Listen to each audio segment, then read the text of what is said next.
আসসালামু আলাইকুম, doctor Faisal Kamal, general laparoscopic breast and colorectal surgeon. October মাস পিঙ্ক মান্থ, স্তন ক্যান্সার সচেতনতার মাস, ব্রেস্ট ক্যান্সার অ্যাওয়ারনেস মান্থ।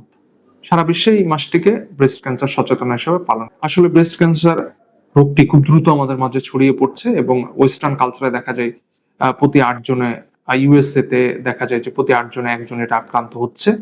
এবং দেখা যায় যে আহ, আহ, বাংলাদেশের ক্ষেত্রে দেখা যায় আসলে সঠিক কোনো স্ট্যাটিস্টিক্স না থাকলেও প্রতি ২২ জন, ১ লাখ লোকের মধ্যে প্রতি ২২ জনের যে কোনো একজন এই ধরনের রোগে আক্রান্ত হচ্ছে। এবং আসলে এগুলা মৃত্যু ঝুঁকি তৈরি করে থাকে, কারণ আর চিকিৎসাটা খুবই ব্যয়বহুল এবং এটা আসলে একটা পরিবারের মধ্যে ঝুঁকিও তৈরি করে। তো এক্ষেত্রে যেটা হয়, আমাদের সচেতন হওয়াটা সবচেয়ে গুরুত্বপূর্ণ। কারণ আমি যদি আর্লি এই রোগটা আমরা নির্ণয় করতে পারি, তাহলে চিকিৎসাটা খুব সোজা হয়ে যায় এবং এর রোগটা নিরাময় করাটাও আমাদের জন্য খুব সোজা হয়।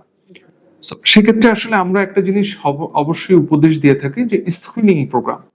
বেসিক্যালি স্ক্রিনিং প্রোগ্রাম মিনস হচ্ছে আপনার একটা বয়সের সময়, আমাদের একটা মহিলাদের বা পুরুষদের একটা বয়স আছে, যে এক এক বয়সে এক এক ধরনের পরীক্ষা করে দেখা হয় তার স্তনে বিশেষ কোনো পরিবর্তন হচ্ছে কিনা। সো এইটা স্ক্রিনিং প্রোগ্রামের পাশাপাশি একটা কমন পরীক্ষা আছে, সেটি আসলে ডাক্তারের কাছে আসারও প্রয়োজন নাই, পরীক্ষা নিরীক্ষারও প্রয়োজন নেই।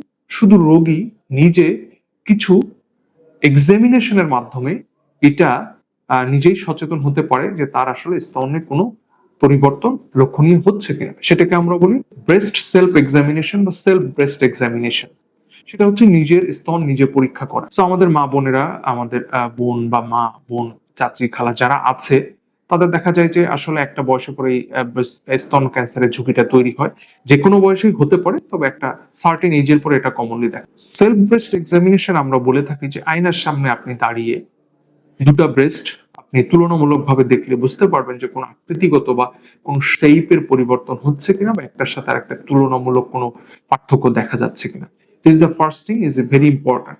এছাড়া আপনি শুয়ে অথবা হাতটি মাথার নিচে রেখে ডান হাত দিয়ে বাম ব্রেস্ট অথবা বাম হাত দিয়ে ডান ব্রেস্ট এটা পরীক্ষা করে দেখা যায়। হালকা চাপ দিয়ে দিয়ে দিয়ে দেখা যে কোনো গোটা বা কোনো টিউমার বা কোনো চাকা বা কোনো লাম্প বা কোনো বাম্প আপনার স্তনের ভেতরে আছে কিনা। এটা আসলে আপনাকে নিজেই একজন রোগী, রোগী ঠিক না আসলে, যে কোনো যার স্তন আছে, আসলে আমরা পুরুষ মহিলা সবাই এই ধরনের রোগের ক্ষেত্রে ভুগতে পারি। সো আমাদের দেশে মহিলাদের এই রোগটির প্রবণতা বেশি। সেক্ষেত্রে আমরা, আমাদের দেশের মহিলা যা মা বোন আছে, তারা এটা পরীক্ষার মাধ্যমে দেখতে পারে যে তাদের কোনো পরিবর্তন হচ্ছে কিনা। সম্ভব হলে প্রতি সপ্তাহে, না হলে ২ সপ্তাহ পর, অ্যাটলিস্ট প্রত্যেক মাসে যদি আপনি একটা নির্দিষ্ট টাইমে এটি দেখেন, তাহলে কিন্তু আসলে নিজেই বুঝতে পারবেন যে আপনার কোনো অসুবিধা বোধ করছেন কিনা বা স্তনে কোনো বিশেষ সমস্যা বোধ করছেন কিনা। যদি করেন, অতি সত্ত্বর চিকিৎসকের পরামর্শ নিন। চিকিৎসক আপনাকে বাকি পরীক্ষা নিরীক্ষার মাধ্যমে এবং এক্সামিনেশনের মাধ্যমে বাকিটা আপনাকে কনফার্ম করবে যে এটি আসলে কোনো খারাপ জাতীয় রোগ না, আসলে এটা নিয়ে চিন্তিত হওয়ার কোনো কারণ নাই। So, ধন্যবাদ সবাইকে। এটা সিম্পল ট্রিক্স, এটা মাথায় রাখবেন। সেলফ ব্রেস্ট এক্সামিনেশন, লজ্জার কিছু নাই। বাঁচতে হলে জানতে হবে, সচেতন হতে হবে। ধন্যবাদ সবাইকে, ভালো থাকবেন। আসসালামু আলাইকুম।